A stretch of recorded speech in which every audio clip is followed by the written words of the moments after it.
ପିଲାମାନେ ଆମେ ପୂର୍ବ ଭିଡ଼ିଓରେ କ'ଣ ପଢ଼ିଥିଲେ ନା ପରିବେଶ ନୈତିକତା କ'ଣ ପଢ଼ିଥିଲେ।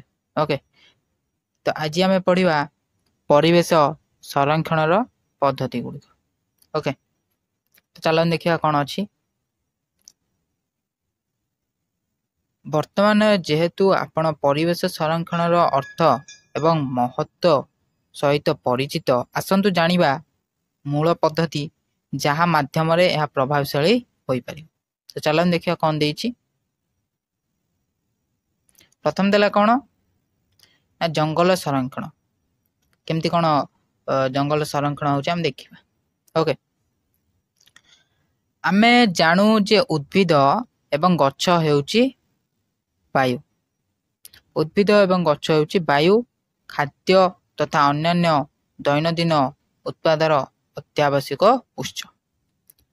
ଜଙ୍ଗଲ ହେଉଛି ବିଭିନ୍ନ ଜୀବଜନ୍ତୁଙ୍କ ବାସସ୍ଥାନ ଏବଂ ଇକୋସିଷ୍ଟମରେ ଗୋଟିଏ ବିଘ୍ନ ଜଳଚକ୍ରରେ ଖାଦ୍ୟ ଶୃଙ୍ଖଳା ସହିତ ବ୍ୟାଘାତ ସୃଷ୍ଟି କରିପାରେ। ତେଣୁ ପରିବେଶ ସଂରକ୍ଷଣ ମୂଳ ସଂରକ୍ଷଣ ମଧ୍ୟରେ ବୃକ୍ଷରୋପଣ ଅନ୍ୟତମ ଏବଂ ଅଧିକ ବୃକ୍ଷରୋପଣ କରିବା ସହିତ ବିଦ୍ୟମାନ ବୃକ୍ଷଗୁଡ଼ିକୁ କାଟିବା ଠାରୁ ରକ୍ଷା କରିବା।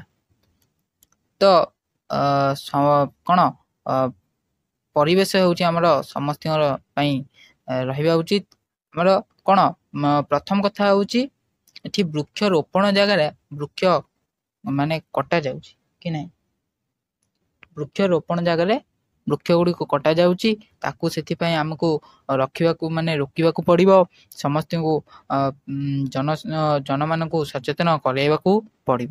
ଓକେ, କାରଣ ଗୁଡ଼ିକୁ କ'ଣ କହୁଛି ନା ବୃକ୍ଷ କାଟିବା ଠାରୁ ରକ୍ଷା କରିବା।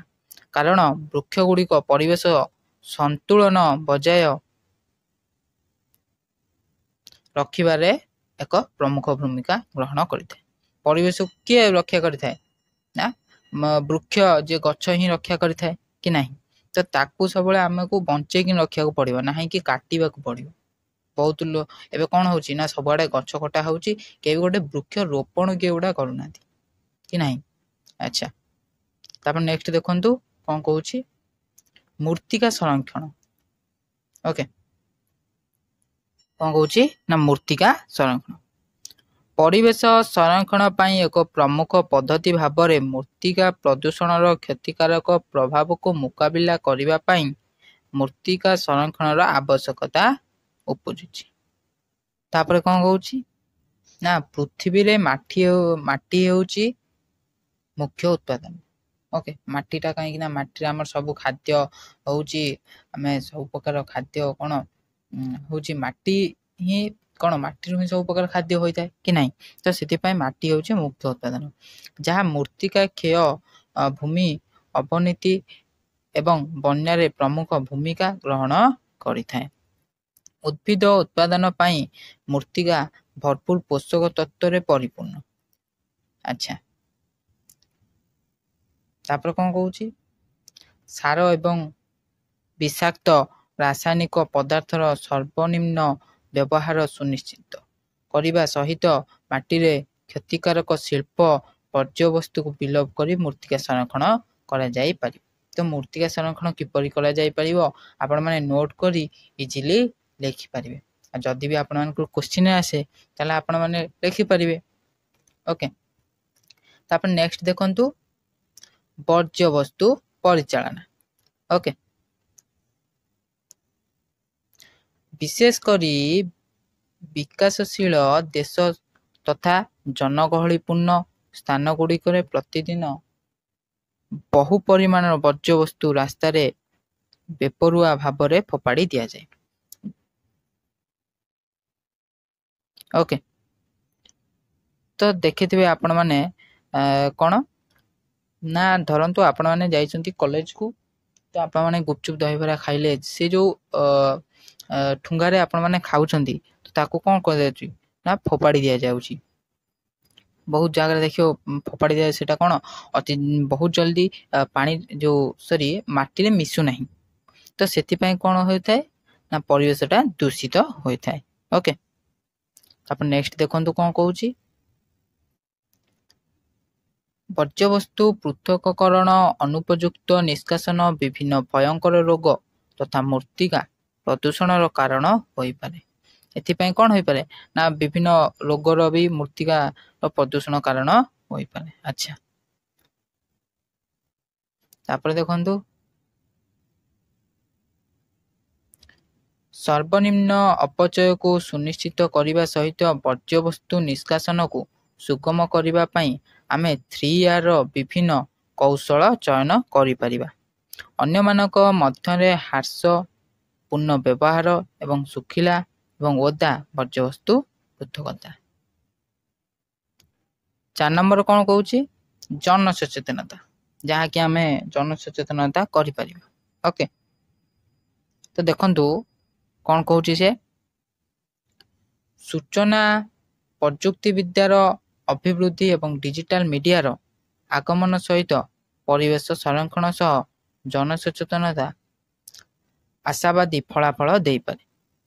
ଓକେ, ତାପରେ କ'ଣ କହୁଛି? ପରିବେଶ ପ୍ରଦୂଷଣ ଏବଂ ଅବନତିର ପରିମାଣ ବିଷୟରେ ଜନସାଧାରଣଙ୍କୁ ସଚେତନ କରିବାର ଆବଶ୍ୟକତା ଅଛି। କାହିଁକି ନା ଯେହେତୁ ଆମର କ'ଣ ପରିବେଶଟା ଦୂଷିତ ହେଉଛି କିପରି ତାହା ବିଷୟରେ ଜନସଚେତନକୁ ମାନେ ସମସ୍ତଙ୍କୁ ବୁଝେଇବାର ଅଛି କି ଏଇଭଳି ଆମର ପରିବେଶଟା ଦୂଷିତ ହେଉଛି କି ନାହିଁ। ଆଚ୍ଛା, ଅଧିକନ୍ତୁ ପ୍ରତ୍ୟେକ ବ୍ୟକ୍ତି ସଚେତନ ହେବା ଉଚିତ ଯେ ସେମାନେ କିପରି ପରିବେଶକୁ ପ୍ରଦୂଷିତ କରୁଛନ୍ତି। ଓକେ, ଏବଂ ପରିବେଶ ସଂରକ୍ଷଣକୁ କାର୍ଯ୍ୟକାରୀ କରିବା ପାଇଁ କେଉଁ ପଦକ୍ଷେପ ଗ୍ରହଣ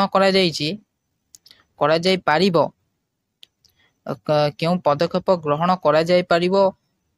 ସବୁଜ ଶକ୍ତି ଉତ୍ସ ବ୍ୟବହାର କରି ହ୍ରାସ, ପୁନଃବ୍ୟବହାର 3R ଅନୁସରଣ କରିବା ହେଉ।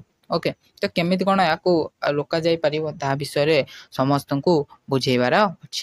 ଓକେ,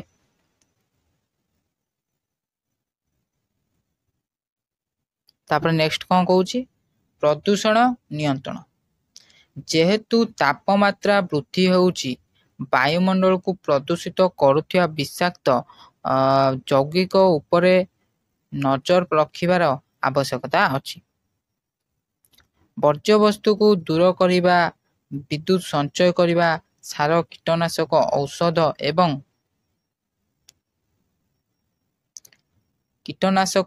ଔଷଧର ଅନାବଶ୍ୟକ ବ୍ୟବହାରକୁ ସୀମିତ ରଖିବା ଏବଂ ଅନ୍ୟମାନଙ୍କ ମଧ୍ୟରେ ଶକ୍ତି ଦକ୍ଷ ଉପକରଣ ବ୍ୟବହାର କରିବା ପରି ଆମକୁ କ'ଣ ନିର୍ଗତ ହେଉଥିବା ନିଗମନକୁ କମ୍ କରିବା ପାଇଁ ଆମକୁ ପରିବେଶ ନିରନ୍ତର ପଦ୍ଧତି ଗ୍ରହଣ କରିବାକୁ ପଡ଼ିବ। ଆଚ୍ଛା, ତ କେମିତି କ'ଣ ପ୍ରଦୂଷିତ ନିୟନ୍ତ୍ରଣ କରିବେ ତା ବିଷୟରେ କୁହାଯାଇଛି। ତ ନେକ୍ସଟ ଭିଡ଼ିଓରେ ଆମେ ପଢ଼ିବା ପରିବେଶ ସଂରକ୍ଷଣର ଉପାୟ। ଓକେ, ତ ଆଜି ପାଇଁ ଥିଲା ଏତିକି ଭିଡ଼ିଓ। ଯଦି ଆପଣମାନେ ଏଇଭଳି ଭିଡ଼ିଓକୁ ଆଗକୁ ଦେଖିବାକୁ ଚାହୁଁଛନ୍ତି ତାହେଲେ ଭିଡ଼ିଓକୁ ଲାଇକ୍ କରିବେ, ଚ୍ୟାନେଲକୁ ସବସ୍କ୍ରାଇବ୍ କରିବେ। ଜୟ ହିନ୍ଦ, ବନ୍ଦେ ମାତରମ୍।